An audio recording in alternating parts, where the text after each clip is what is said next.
आखिर में दिखता है कि आजाद और उसकी टीम काली का पैसा चुराने का प्लान बना रहे हैं जो ट्रक से जाने वाला होता है। अगले सीन में हमें आजाद और बाकी लड़कियां एक ब्रिज पर खड़े दिखाई देते हैं जो ट्रकों का इंतजार कर रहे थे।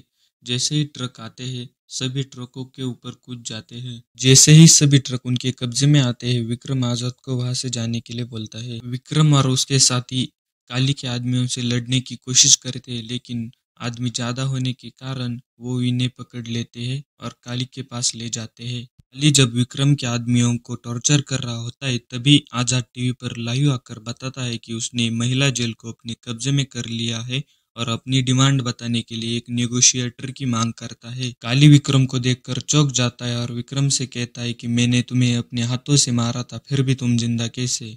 लेकिन विक्रम को कुछ याद नहीं आता। अगले सीन में हमें दिखता है कि आर्मी वालों ने जेल को घेर लिया होता है और तभी वहां पर नेगोशिएटर यानी संजय दत्त आते हैं और आजाद को पकड़ने के लिए एक टीम अंदर भेजते हैं लेकिन उनका प्लान उन पर ही भारी पड़ जाता है। आजाद की लड़कियां उस टीम को चारों तरफ से घेर लेती है। फिर आजाद अपनी डिमांड बताने के लिए फोन करता है और कहता है कि उसे एक लेटर पर हेड ऑफ द स्टेट यानी प्रेसिडेंट की साइन चाहिए। लेकिन सरकार नहीं मानेगी ये आजाद को पता था इसलिए उसने पहले ही दूसरा प्लान बनाया था और उसे एग्जीक्यूट भी कर दिया था। उसने पूरे देश के ईवीएम मशीन यानी वोटिंग मशीन को अपने कब्जे में कर लिया था।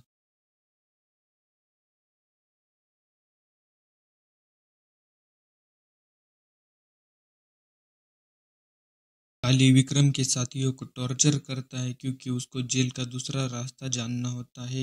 आजाद अपनी असली पहचान टीवी पर दिखाता है और एक आखिरी डिमांड करता है देश के सभी लोगों से कि तुम इनको वोट करो लेकिन उससे पहले तुम इनको पूछो कि 5 साल तुम हमारे लिए क्या करोगे, हमारे देश के लिए क्या करोगे, हमारे बच्चों के भविष्य के लिए क्या करोगे, तभी इनको वोट करना। फिर आजाद सभी वोटिंग मशीन्स को वापस कर देता है। तभी काली विक्रम को जेल के अंदर लेकर आता है और उन सबको मारने लगता है। काली विक्रम को गोली मारने की कोशिश करता है लेकिन उसकी गन काम नहीं करती। उससे विक्रम को सब याद आता है कि कैसे काली की गन काम ना करने की वजह से विक्रम के दोस्तों की जान गई थी। काली आजाद को मारने ही वाला होता है तभी विक्रम उसको पकड़ लेता है और कहता है कि बेटे को मारने से पहले बाप से भिड़, क्योंकि विक्रम की याददाश्त वापस आ चुकी थी। फिर दोनों बाप बेटे काली और उसके आदमियों को मारते हैं। फिर आजाद काली से वो कहता है जो काली ने आजाद की माँ को फांसी लगने से पहले कहा था और फिर काली को फांसी दे देते हैं। यहीं पर मूवी का एंड हो जाता है।